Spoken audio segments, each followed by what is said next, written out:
ইয়া তোমাকে শুধু একটা কথাই বলবো ইয়া, যেন মা বোনটাকে আমার বাইরে বার করে দিও না। ওরা তাহলে কোথায় যাবে? ওরা পুরো ভেসে যাবে। আমি, তুমি, রাজু, তনুয়াদা আর আমার ভাই বাবু, এই চারজনের ওপর আমার মা বোনকে ছেড়ে দিলাম। আমার আর কিছু করার নেই। আমার উপরে এত মেন্টাল প্রেশার দিচ্ছে, তা আমার আর কিছু করার নেই। আমি ইতনা শোধও করতে পারবো না, আর কিছু করার নেই। কতদিন পালিয়ে পালিয়ে বেড়াবো? তারপর আমার এই রোগ ব্যাধি, আমি এত ডাক্তার দেখাচ্ছি, আমার রোগ সারছে না। আমি বাধ্য হয়ে এই দুনিয়া ছেড়ে চলে যাচ্ছি। আমি তোমাকে হাত জোর করে রিকোয়েস্ট করছি, আমার মা বোনকে যেন বাইরে বার করে দিও না। আমার মা বোনকে কিছু একটা ব্যবস্থা করে দিও, আর আমার গোডাউন দুটো বিক্রি করে আমার বোনের বিয়ে দিয়ে আর মায়ের নামে কিছু টাকা ব্যবস্থা করে দিও, যাতে আমি করতে পারি। আর তুমি এ বাড়ি বিক্রি করে তুমি সব টাকা নিয়ে নাও। আমাকে এইটুখানি সাহায্য তুমি করো ইয়া। আর কিছু বলার নেই তোমাকে।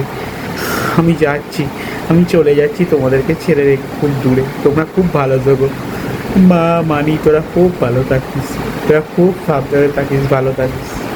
আমি আসছি, হ্যাঁ? তোরা খুব সাবধানে ভালো থাকিস। আমি যাকে ভালোবাসতাম সে আমার সঙ্গে এত বড় বিশ্বাসঘাতকতা করলে আমি মেনে নিতে পারলাম না মন থেকে।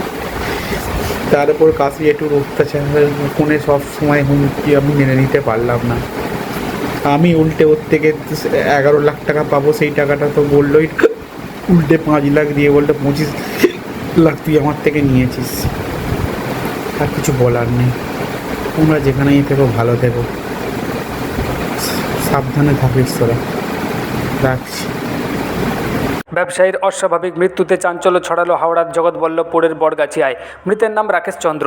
এদিন সকালে নিজের ঘর থেকে তার ঝুলন্ত মৃতদেহ উদ্ধার হয়। মৃত্যুর আগে এক ভিডিও বার্তায় বন্ধুদের কাছে মা বোনদের দায়িত্ব নেওয়ার আবেদন জানিয়ে আত্মঘাতী হন রাকেশ। পেশায় ব্যবসায়ী রাকেশ প্রমোটারির কাজ করতে শুরু করেছিলেন। স্থানীয় এক চিকিৎসকের সঙ্গে সেই সংক্রান্ত কাজে নিরিখে রাকেশ কয়েক লক্ষ টাকা ধার নিয়েছিলেন। সেই টাকা শোধ করা নিয়ে চিকিৎসকের সঙ্গে রাকেশের গোলমাল বাঁধে বলে জানা যায়। রাকেশের মায়ের দাবি, তার ছেলে 5 লক্ষ টাকা ধার নিলেও তাকে 25 লক্ষ টাকা ধার নেওয়ার কথা বলে চাপ দেওয়া হচ্ছিল। ওই চিকিৎসক তাকে ফোন করে 25 লক্ষ টাকা দ্রুত ফেরত দেওয়ার জন্য চাপ দিচ্ছিলেন বলে অভিযোগ।